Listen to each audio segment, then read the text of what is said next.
এই মুহূৰ্তত মই বৰ্তমান উপস্থিত আছোঁ গুৱাহাটী উত্তৰ গুৱাহাটী সংযোগী যি নিৰ্মাণৰত দলং এই দলঙৰ ওপৰত আছোঁ।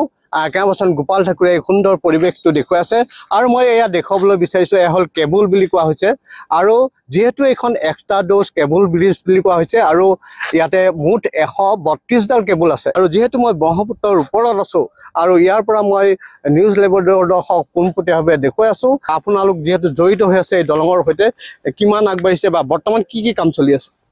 বৰ্তমান একচুৱেলি আমাৰ ফিনিচিং কামখিনিয়ে চলি আছে। যেনে আমাৰ এতিয়া এইটো ক্ৰেছ বেৰিয়াৰ পৰ্চনৰ কাম চলি আছে। ক্ৰেছ বেৰিয়াৰ কমপ্লিট হোৱাৰ পিছত আমাৰ যিখিনি বিটুমিনাছ লেয়াৰ আহিব, ব্ৰিজৰ ৱাটাৰ প্ৰুফিং হ'ব, তাৰপিছত বিটুমিনাছ লেয়াৰ আহিব। তেনেকৈ অলমষ্ট ফাইনেল ষ্টেজৰ কামখিনি চলি আছে।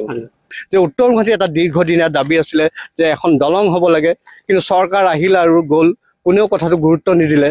কিন্তু এতিয়া আমি দেখিছোঁ দলং মুকলি হোৱাৰ পক্ষত মাননীয় মুখ্যমন্ত্ৰী হিমন্ত বিশ্ব শৰ্মাদেৱৰ বলিষ্ঠ নেতৃত্বত এই কাম সম্ভৱ হৈছে আৰু যদিও এইটো আমি উত্তৰ গুৱাহাটীবাসী হিচাপে দাবী কৰি আহিছিলোঁ, মই ভাবোঁ এইটো অকল উত্তৰ গুৱাহাটীৰে নহয়, গোটেই নামনি অসমৰ যাতায়াতত বিশেষ অৰিহণা আগবঢ়াব আৰু গোটেই ষ্ট্ৰাকচাৰটো সলনি হৈ যাব। এইমছলৈ যিটো ইয়াৰ পৰা এটা সুচল যাত্ৰা হ'বগৈ বা অন্যান্য যি নামনি অসমৰ অঞ্চল, গোটেই নামনি অসম ইয়াৰ পৰা এই ব্ৰিজখনৰ পৰা উপকৃত হ'ব আৰু আমি বিশেষ আনন্দিত যে পুৰণি কামৰূপৰ ৰজা কুমাৰ ভাস্কৰ বৰ্মনৰ নামত এই ব্ৰিজখন উৎসৰ্গা হ'ব বুলি আমি শুনিছোঁ।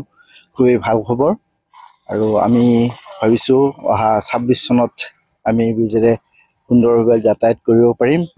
আচলতে এই ব্ৰিজখন হৈ যোৱাৰ বিনিময়ত আমাৰ উত্তৰ পাৰৰ যিখিনি ৰাইজ তেওঁলোক ইমান উপকৃত হ'ব, সকলো দিশত গুৱাহাটীৰ লগত সমপৰ্যায়লৈ যাবৰ কাৰণে তেওঁলোক সাজু হ'ব আৰু তেওঁলোক কাম কৰিব পাৰিব। আৰু 2 নম্বৰ কথা, ইয়াৰ যিখিনি অঞ্চলৰ বিভিন্ন উদ্যোগ কল কাৰখানা গঢ়ি উঠিছে সেইবোৰ আৰু উন্নত পৰিৱেশত কাম কৰি তেওঁলোক আৰু ভাল প্ৰডাক্ট বনাই মাৰ্কেটখন যিহেতু গুৱাহাটীৰ ওচৰতে হ'ল, তাতে তেওঁলোকে প্ৰডাক্ট পঠাব পাৰিব। এয়াৰপৰ্ট ওচৰত, ৰেল ষ্টেচন ওচৰত হৈ যাব আৰু ইয়াৰ শিক্ষানুষ্ঠানত যিখিনি ল'ৰা ছোৱালী পঢ়ে তেওঁলোকেও সময়মতে স্কুলৰ বা ইনষ্টিটিউশ্যনবিলাকত অহা যোৱাত যথেষ্ট সুবিধা হ'ব আৰু গুৱাহাটী উত্তৰ গুৱাহাটীৰ মাজত পাৰ্থক্য একো নাথাকিব আৰু আমাৰ এইটো এটা আশীৰ্বাদ হৈ গ'ল।